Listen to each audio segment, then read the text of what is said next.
imperialists. You prevent things like this because right now, the great powers that have been exploiting us, the imperialists, they use that in a very advanced manner to keep on dividing us, to make it look like it's a Tutsi and a Hutu thing. But it's greater than that, because if that whole region of Goma did not have strategic minerals that run the whole world, that run the fourth industrial revolution, we wouldn't be having what we're having today. So the war now is about minerals. It's definitely about minerals, but they will make it intelligently look as if it's a Tutsi Hutu rebel, Like which on one side of the coin it is, Yeah. but that is not fundamentally what it is. What it is fundamentally, it's about the minerals, right? Because now you can see in China, the biggest trading partner of the whole of Africa, it's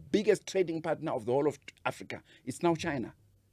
And Russia is making inroads. So who's feeling the heat here?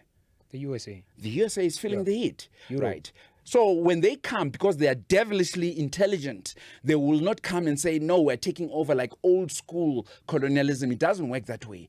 They will try and amplify your egos about being Zulu, about being Shona, about being Chewa, about being Kikuyu. They'll amplify that, and they do it in a very refined way. And because that's what intelligence and counterintelligence and all those things, that's what it is all about. And they flate up.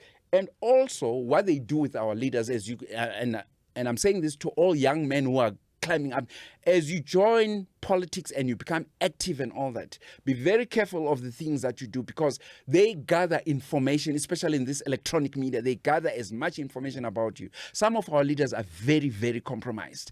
I'm sure you saw one of the Ghanaian leaders writing out to Anthony Blinken, Secretary of State of the United States of America, telling him the troops of Ibrahim Traore, they are making moves around the borders and all that. Do you understand? Right. So you get African leaders when they are coming to power, especially when they're coming to power, they will tell you things you want to hear. They'll speak pan-Africanism, like one of the Kenyan leaders, he spoke pan-Africanism and say, we're about this, we have to do this. Yeah. Same with the Ghanaian leader, say that. So you'll find a lot of our African leaders, when they come in, they will tell us what we want to hear. Midstream, immediately they change, because certain people have them by the BALLS.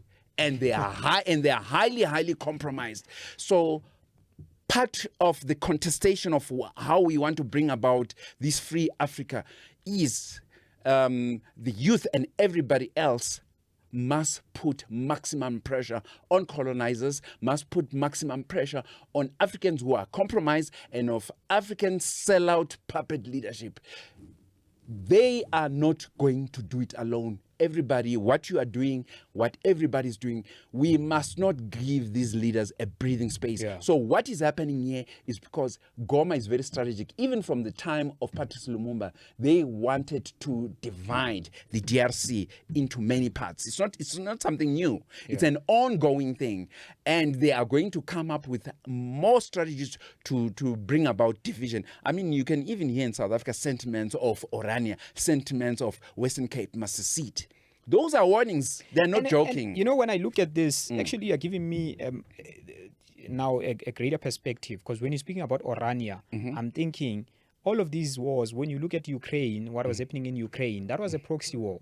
It wasn't necessarily between Ukraine and Russia. You know, as much as you know, it was used as a battleground. You go to Israel, what happened in Palestine, right? Then you look at the countries that are at play there. Right. Yeah. You realize that actually the land where the war is being fought at, absolutely, it has nothing to do with, of course it has everything to do because they're targeting those people, but at the same time it's people like you were saying, they're trying to access the minerals. Yeah, you know, then they're going to make it a tribal thing, that, you know, we're supporting this tribe, the other one will support this tribe. Absolutely. But at the end of the day, we know that the superpowers